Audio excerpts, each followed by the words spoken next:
A Revolução Solar começa a atuar no ano 2015 em Babilônia Chapéu Mangueira com a proposta de desenvolvimento territorial de comunidades de baixa renda a partir do fomento, do impulso, da execução de energias renováveis, com foco na energia solar. Então, pouco a pouco, entre 2015 e 2022, nós vamos aprimorando um método de trabalho que mistura muito o empírico, o que acontece de fato, a realidade territorial, junto com metodologias de trabalho e a realidade técnica e científica, que significa a transição e uma justiça energética. Você vê que isso está partindo, digamos que de baixo para cima, eles estão buscando a solução para os problemas que eles mesmos veem. E aí isso me deixa muito feliz, porque eu consigo pegar esses problemas e ver onde eu cresci, onde eu nasci. Então a Revolução Solar surge nesse contexto de perceber esses problemas e perceber que tem uma tecnologia nova surgindo aí, que é a energia solar, que é coisa dessa década agora, é muito recente. Ter a tecnologia a custo acessível. Então surge como uma união de histórias das lideranças aqui da Babilônia Chapéu Mangueira e de técnicos como eu, da Universidade Federal do Rio de Janeiro aqui, de empresas que são aqui do lado de energia, vendo a possibilidade dessa tecnologia resolver esse problema, mas também aprendendo muito com o pessoal aqui da comunidade das formas de como se organizar, de como fazer isso com as próprias mãos. A cultura dos mutirões, por exemplo, tem muito a ver com a energia solar. Então, no ano 2014, no ano 2015, tem muita manifestação, tem muitas reuniões dos moradores que estão se questionando essa alça de preço depois da regularização, depois da modernização dos relógios da empresa de luz tradicional que atua na área, que é a LAI. Então, toda essa agrupação, toda essa coletividade, toda essa discussão já estava efervescente na comunidade, que juntava moradores de Chapéu, moradores da Babilônia, se questionando por esse acesso à luz, por essa alta dos preços.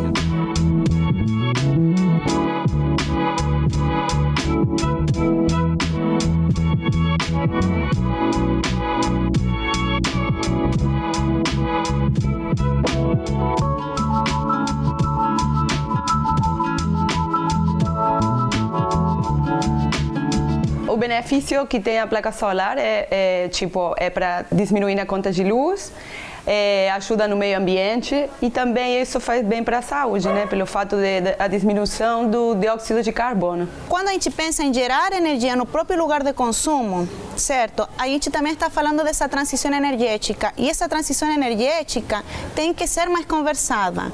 A importância da educação entra aqui, porque você socializa, divulga, conscientiza e conhece qual é o contexto e quais são as possibilidades que podem se levar a cabo. A Revolução Solar trabalha em 3 eixos, né? Atua em 3 eixos. É o que a gente chama de ciclo solar.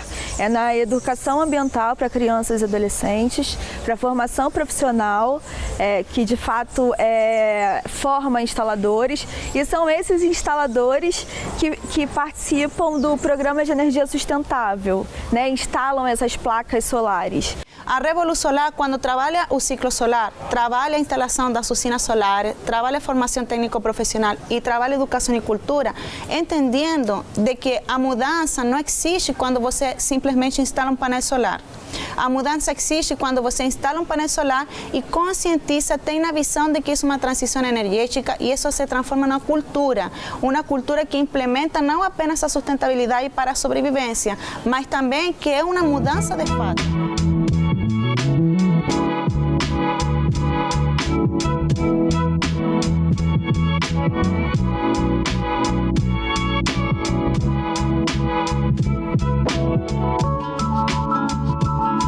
No contexto da Revolução Solar da área de educação e cultura, é muito interessante que nós entendemos que o trabalho com jovens adolescentes e com os moradores da comunidade, que ele é um trabalho de autocrítica e também de uma postura de transformação da sociedade. Então, nós acreditamos que cada pessoa que passa por nossos programas ou que tem contato indireto com nossos programas, eles podem se tornar potenciais transformadores de seu entorno.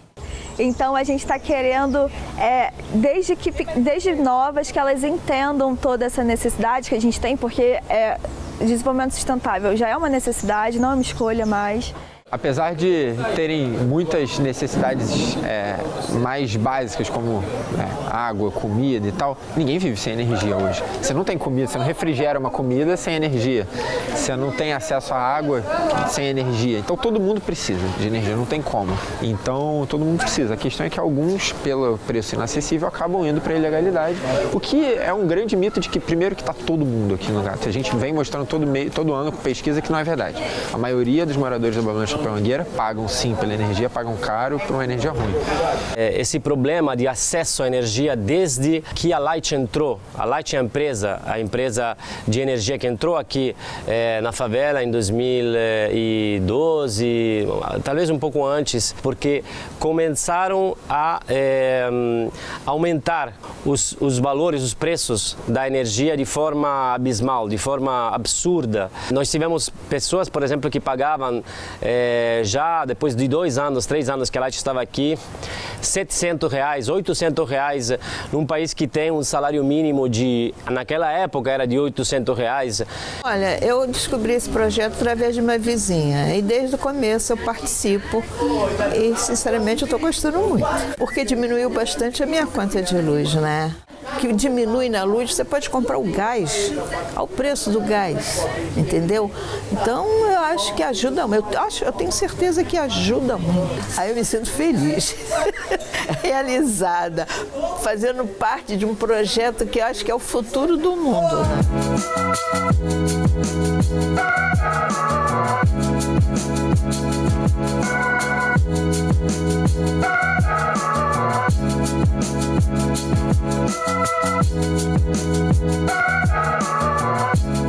Quando a gente cria a primeira cooperativa de energia solar numa favela do Brasil, a gente está dizendo para o mundo que é possível energia solar nas áreas pobres e que as soluções para a cidade, não só do Rio de Janeiro, mas do Brasil, vai partir das periferias, vai partir das áreas pobres.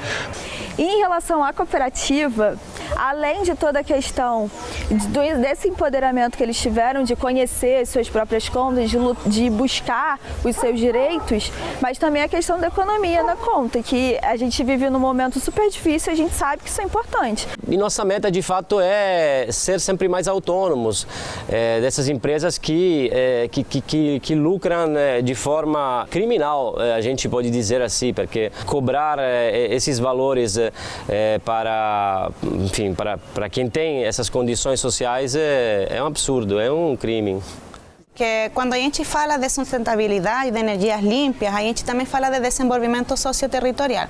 Então, a gente tem que entender que a saúde não se limita à saúde particular que vai ao posto médico na revisão mensal com o doutor. Saúde também tem uma dimensão comunitária e coletiva. Então, por exemplo, ocupação de espaço público é saúde, valorização do território onde nós moramos é saúde, uma alternativa ante o estresse que significava antigamente pagar uma conta alta, ter uma alternativa que alivie nosso psicológico, uma saúde familiar, ou como falava a dona Emília, um gás. Isso também descansa a mente das pessoas que depois da pandemia, todo mundo ficou muito preocupado com a questão econômica. E também tem um histórico de projetos sociais que vem muito de cima para baixo, goela abaixo, impõe, fica um ano e sai. Então tem esse trauma muito forte que a gente precisou, inclusive a gente vem derrubando isso com as oficinas de educação ambiental infanto-juvenil, com os cursos de formação profissional, com a campanha Babilônia Chapéu Mangueira contra o coronavírus. Não é só botar placa solar. O edital chegou através da Fiocruz para a gente, junto com a Revolução Solar, uma bancada de alunos da Unirio, se juntaram para poder participar desse edital, para trazer um recurso, né, para Babilônia e Chapéu Mangueira, para que os efeitos da Covid não abalasse toda a comunidade. Durante a pandemia, a Revolução Solar teve uma força muito grande na comunidade, né? Por conta de distribuição de materiais para higiene, álcool em gel. Foi bem difícil para todo mundo, mas nas favelas a gente sabe que foi mais difícil ainda. A Revolução Solar teve uma atuação que a população da comunidade viu, sabe? Viu que estava ali presente. Durante a pandemia da Revolução Solar dentro da comunidade, ele enriqueceu nossa metodologia de trabalho porque colocou o acolhimento no lugar que ele merece, dentro de uma metodologia de trabalho territorial. Então, por isso que, por exemplo, o edital da Fiocruz chegou para ajudar muito nessa área de campo, onde os organizadores e os trabalhadores da campanha da Fiocruz conseguiram recursos para realmente responder às necessidades do território. Aí a gente cria a cozinha comunitária. Essa cozinha comunitária, o mais importante, a gente começa a atender as famílias do morro na quadra. Café, almoço, janta e lanche. Ainda saia dali com uma cesta. Fomos nós que fizemos isso. As professoras de educação ambiental que faziam oficinas presenciais remodelaram todas as atividades para fazer um delivery de educação ambiental no porta a porta das crianças. Então a gente não parou de trabalhar, fez coisa pra caramba, se reinventou, mas deu tudo certo.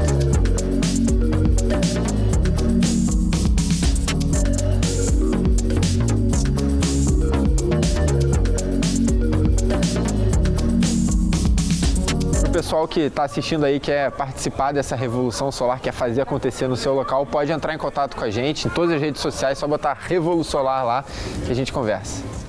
Para a minha ocupação, que a gente como comunidade tem espaços públicos, tem organizações comunitárias atuando em rede, através de um estímulo de atividades da Revolução Solar, isso também é saúde coletiva, porque é comunhão, é usar espaço público, é convivência, isso também faz bem para a nossa saúde mental. A gente só percebe a importância da saúde quando não tem ela, né? Isso é muito louco. Saúde para mim é meio ambiente. Saúde para mim é qualidade de vida. Saúde para mim é dignidade. Saúde para mim é o sol, é você poder valorizar os recursos naturais que tem perto de casa, que ainda não tem custo. Um sol, um ar, uma vegetação. Estar perto desses elementos da natureza que realmente, na minha visão, você não precisa mais do que isso para ter uma boa saúde.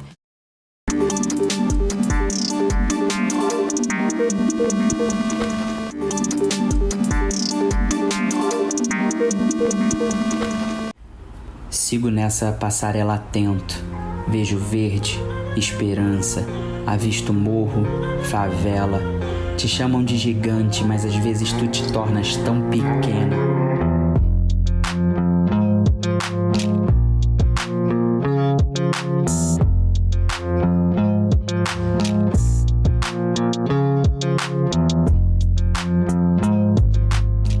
O Museu Sankofa Memória e História, né, tem uma longa história, podemos dizer assim. Nós começamos em 2002, na verdade, com uma parceria com o CIESP, e a partir dessa parceria nós começamos a desenvolver ações com foco de resgate de brincadeiras e cantigas. Em 2007, nós tivemos um evento na Rocinha que foi um encontro, né, que nós chamamos esse encontro de Fórum Cultural da Rocinha, discutindo cultura da melhor forma possível, chamando reuniões semanais para discutir o que a gente faz agora com esse documento. E aí tinha lá também a realização de produzir um museu. Um museu que não tem uma sede, que na verdade a sede somos todos nós, cada um que habita, cada beco, cada viela, cada história desse lugar. Então o museu surgiu desta forma, contar um pouco a história de luta do próprio morador por qualificar a sua vida, por buscar melhorias de qualidade de vida, buscar a sua identidade, né? Porque o favelado é muito descaracterizado, nós favelado enquanto identidade, né? Nós, né, a cidade partida, né? A favela e o asfalto, né? Ainda continua assim em pleno século XXI.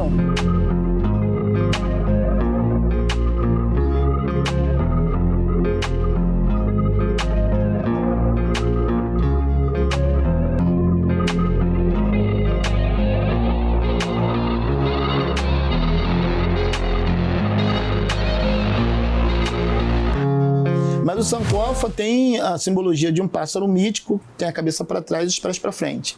Se eu quero construir um presente futuro, eu tenho que olhar o passado.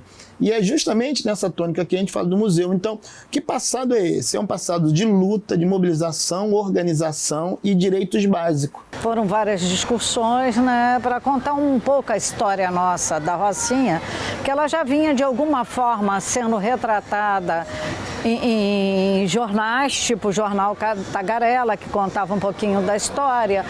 O jornal que atuou na década de 70 e 80 aqui na Rocinha, que era um jornal comunitário, rodado no mimeógrafo, era uma ação coletiva muitíssimo interessante. O Jornal Tagarela, na totalidade, ele consta no acervo do Museu Sankofa, então é uma coleção muito interessante que a gente tem para poder trabalhar. E é um jornal que trabalhava com reivindicações, mas também atuava no campo da cultura e fortemente também no campo da saúde. Então, acho que o jornal, de alguma maneira, ele traz a gente para um envolvimento mais macro com a comunidade, né? E essa produção de notícia da favela para a favela é muito importante hoje para a nossa rotina, para a nossa vida e também para essa questão da gente se empoderar, né? Cada vez mais com os processos da favela. Essa memória se apresenta, né, muito a partir da escuta de moradores mais antigos, como um período de grande mobilização, de reivindicação de direitos na Rocinha, onde os moradores faziam ali,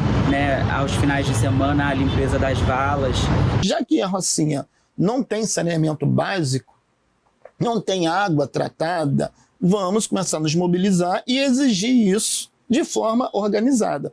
Vamos limpar as valas, fazer mutirão, se organizar. Isso dentro do período da ditadura, tá? Isso que é o mais interessante, mobilização e organização no período da ditadura, onde você não podia fazer isso, você sofria represália. Por exemplo, posso contar uma história que eu fui preso, fui convidado ao DOP para depor, para explicar por que eu limpava a vala. Eu falei, limpa a vala para a água descer, limpa a vala porque eu acho importante, limpeza. O cara, não, você está com ação política. Amigo, a política só inacende é a política, né? Agora não está fazendo nada partidário, é a questão da comunidade.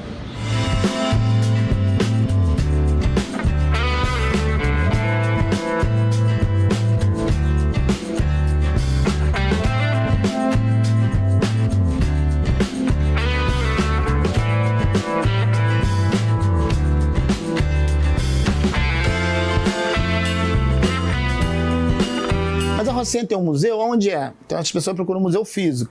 E quando eu falo que a Rocinha como um todo é o museu, que é esse espaço de memórias e histórias, que elas têm que ser preservadas, e aí de diversas formas possíveis, falar de memória e história, nem todo mundo consome. Então há uma dificuldade de entender o que a gente passou a fazer com isso. Fazer as nossas ações nos espaços públicos, escolas e unidade de saúde, onde tem o maior número de circulação das pessoas. O museu ele é um museu vivo, né? Ele é um museu vivo, itinerante, e ele tem diversas ações que conseguem acessar as pessoas de diferentes formas. Como, por exemplo, o Dia da Cultura era uma ação que a gente fazia um dia de exposição e de vivência com diversos projetos, e ele estava ali o trabalho do museu de resgate de memória e história, a exposição de objetos, de fotos, de documentos antigos. O Museu Sankofa, eu costumo dizer nas minhas rodas de amigos, que ele também é ancestralidade. Quando a gente chega num muro e tem um muro pintado falando da TV Tagarela, eu não vivi a TV Tagarela, mas eu conheço a TV Tagarela a partir do Museu Sankofa. Que ele tem uma missão muito grande, agregar todos os valores, seja ele social, seja ele educacional, seja ele de saúde, seja ele de história, seja ele o que for. Mas eu acho que o método do museu é simplesmente entender que as pessoas são o próprio museu. Porque o museu sou eu, o museu é meu filho que tem 5 anos, é o meu outro filho que tem 14, que não está dentro do museu, mas ele sabe que o Museu Sankofa é aquele museu que não tem uma sede, mas que minha mãe está ali colaborando, é sobre essa continuidade.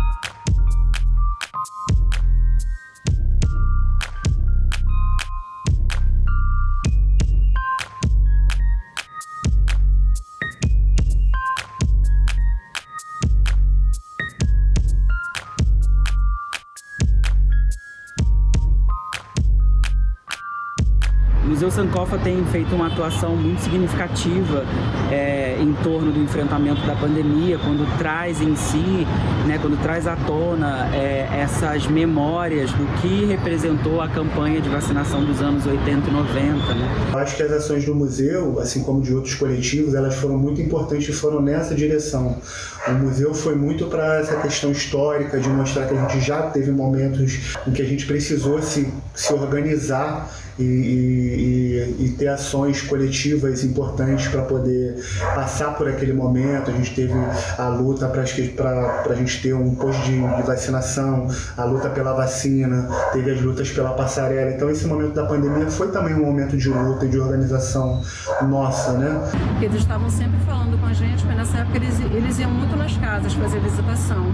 Então quando eles iam apontar, fazer algum tipo de apontamento sobre cesta básica, sobre qualquer coisa que o morador estivesse precisando, eles aproveitavam o ensejo e falavam muito também. Dentro do museu, procurou muito fazer com que o passado viesse como referência para o que a gente estava vivendo. Então, a guerra das vacinas, a importância da vacina, de preservar mesmo, sabe, da luta, não contra a doença só, mas da preservação. Então, hoje você vê um museu, né, nesse projeto todo junto à Fiocruz, Rocinha pela Vida, que é exatamente mostra isso, né? E dizer vacine-se, é dizer eu tenho que cobrir, né? Fazer cobertura vacinal, eu tenho que ter cada morador vacinado, cada cidadão vacinado. Principalmente com a divulgação da comunicação, com a necessidade de acesso, né? Dando acesso a datas, dando informações de como se prevenir. O Rocinha pela Vida é basicamente isso, é falar memória e história, não é, através dessas lives de colagem de cartazes, trazendo, não é, muitas informações, não é, de forma lúdica também. Então o projeto é basicamente esse, trabalhar formação, informação, comunicação de uma maneira sincera, de uma maneira lúdica e verdadeira, porque vacina salva vidas.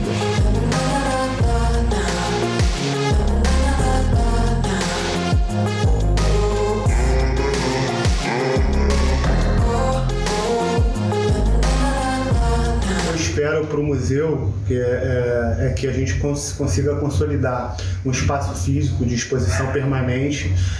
Isso é muito importante também para a gente desenvolver algumas outras ações, fomentar novos quadros, jovens envolvidos nesse processo, que eu acho que é muito importante para a gente também renovar o nosso dialeto, renovar a nossa maneira de interagir. Eu acho que nós temos que melhorar mais a nossa comunicação, não é? Tem uma das nossas integrantes, que é a Maria Helena, né, que é uma das fundadoras do museu, ela falou sempre isso, a gente tem que botar o museu na boca das pessoas. O Museu Sankofa, ele é um espaço aberto, não é um espaço que vão chegar e vão depredar ou acabar com o nosso espaço, mas é um espaço que é aberto e é um acolhedor. E eu costumo dizer um pouquinho de ser mãe acolhedora, porque eu sou mãe, né? Então mãe, a gente acaba sendo bastante acolhedor.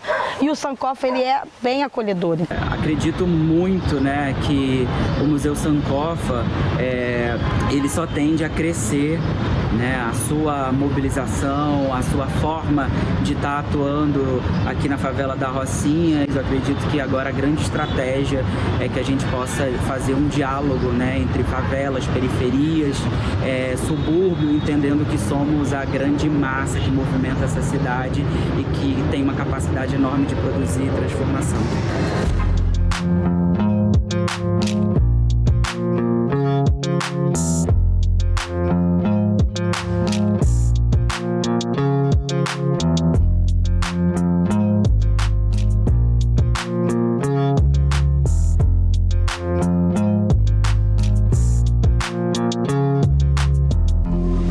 Saúde, para mim, é ter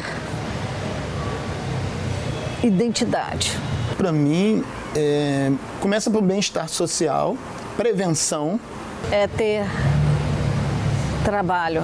Saúde, para mim, é poder sorrir, andar, cantar, mas com a certeza de que eu não vou ser contaminada com os piores ares, mas vou ter os melhores ares no meu caminho.